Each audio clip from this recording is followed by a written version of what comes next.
আজকের এই প্রতিবাদ মিছিল পূর্ব সমাবেশের স্নেহাস্পদ সভাপতি, উপস্থিত বিএনপির সিনিয়র যুগ্ম মহাসচিব, দীর্ঘদিনের রাজনীতিবিদ, আমার স্নেহের অত্যন্ত স্নেহের সহকর্মী রুহুল কবির রিজভী,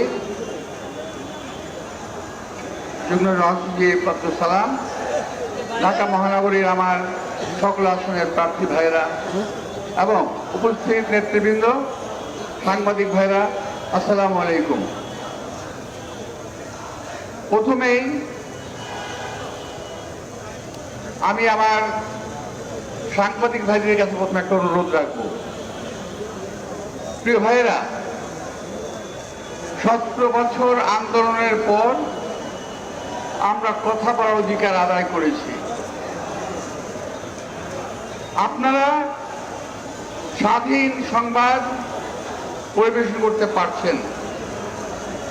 দয়া করে জাতির এই ক্রান্তি লগ্নে আপনাদের বক্তব্যগুলো এবং অনুসন্ধিৎস যে সাংবাদিকতা তা আপনারা যথাযথভাবে পালন করবেন বলে আমি আন্তরিকভাবে অনুরোধ জানাচ্ছি।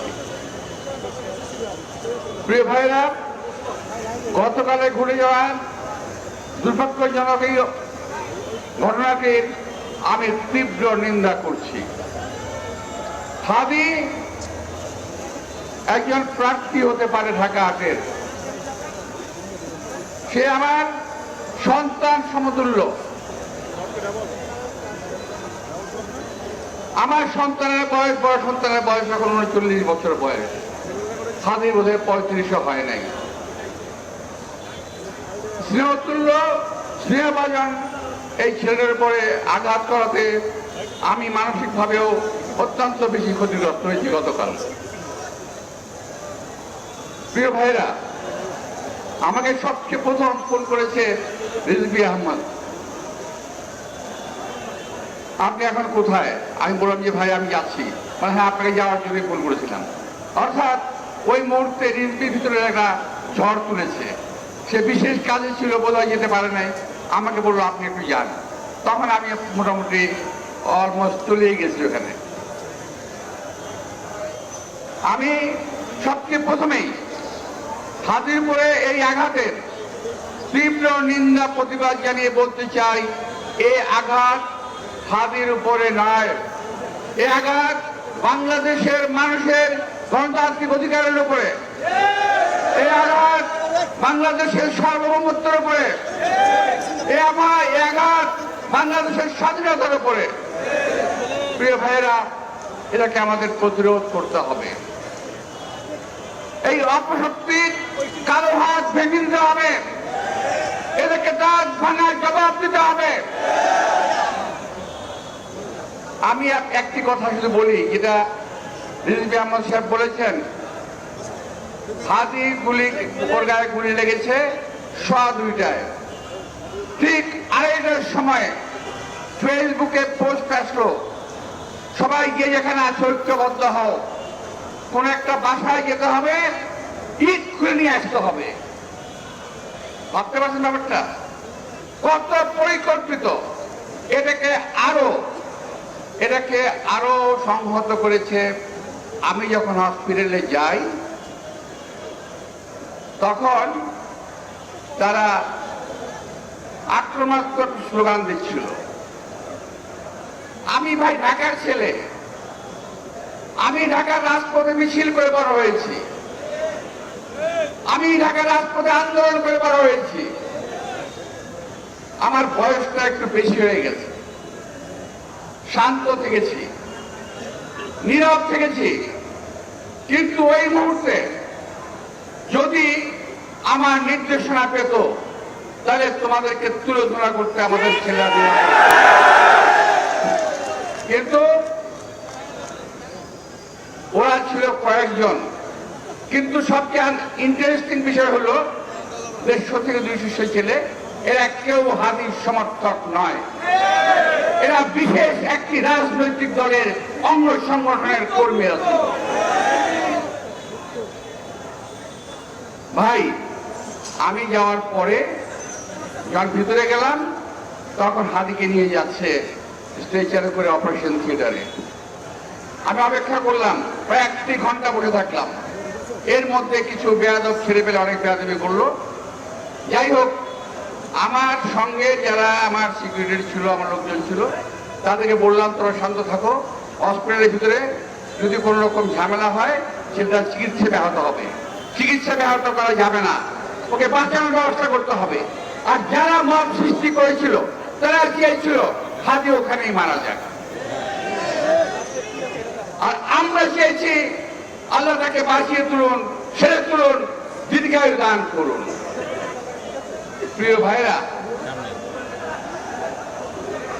অনেক ষড়যন্ত্র দেখেছি, এদের ষড়যন্ত্র 71-এ দেখেছি, এদের ষড়যন্ত্রের কথা শুনেছি, 47 সালের কথা শুনেছি, 71, অতঃপর 86, 90, 91 সকল সময়ই এই দলটি একটি ষড়যন্ত্রের সঙ্গে জড়িত থাকে। ষড়যন্ত্রবিহীন এই দল কখনো চলতে পারে না। ভাই, একজন লোক গুলি খেয়েছে, যেই হোক, আমরা মুসলমান, আমরা কোন সময় কোন আহত কিংবা অসুস্থ ব্যক্তির মৃত্যু কামনা করতে পারি না, আমরা করতে চাই না, আমরা করি না। কিন্তু যারা নাকি মুসলমান লেবাসধারী তারা একটি ছেলের মৃত্যু কামনা করছে বারবার, ফেসবুকে স্ট্যাটাসে তারা দিয়েছে। ওখানে যে একটা ছেলে ছিল তারা কারা?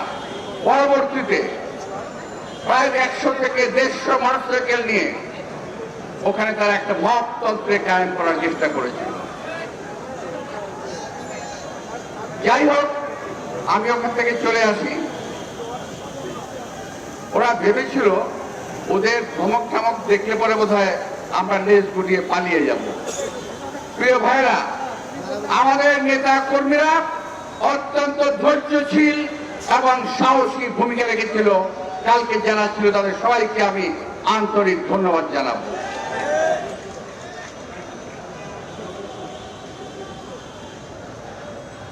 প্রিয় ভাইরা, আমি জীবনে অনেক নির্বাচন করেছি, অনেক অনেক, একটা দুটো না।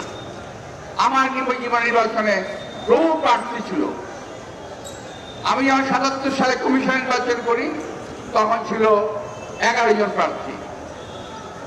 91 সালে নির্বাচন করি, জামাত ইসলামের আব্বাস আলী খান, মুজাফর হোসেন পল্টু সহ আরো বহু প্রার্থী ছিল। আমরা একে অপরের সঙ্গে কোলাকুলি করে, একে অপরের বাসায় খাওয়া দাওয়া করে আমরা ভিন্নভাবে নিজের রাজনৈতিক প্রচারণা চালিয়েছি।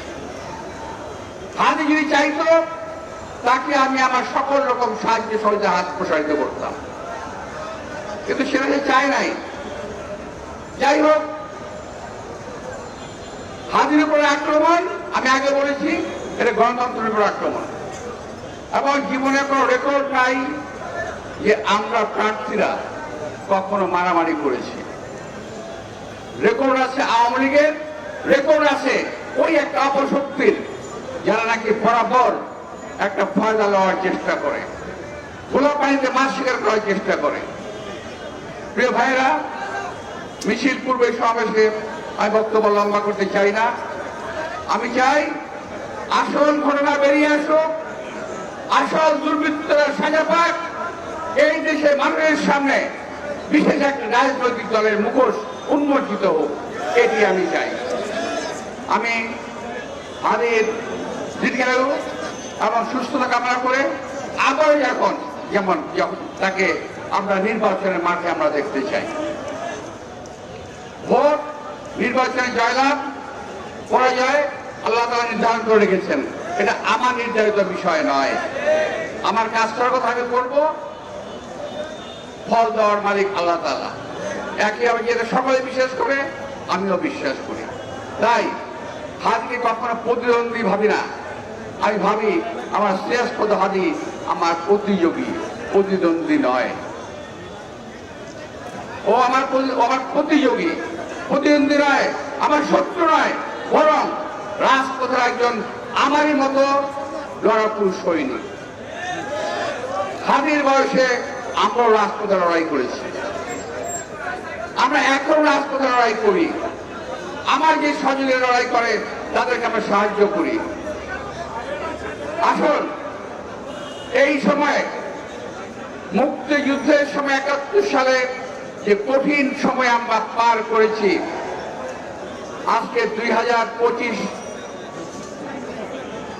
সালেও তার চেয়ে বড় সাংঘাতিক সময়, বড় মারাত্মক সময় আমরা এখন পার করছি। আগে শত্রু ছিল একটি, এখন বহুমুখী শত্রুর আক্রমণে জর্জরিত বাংলাদেশ।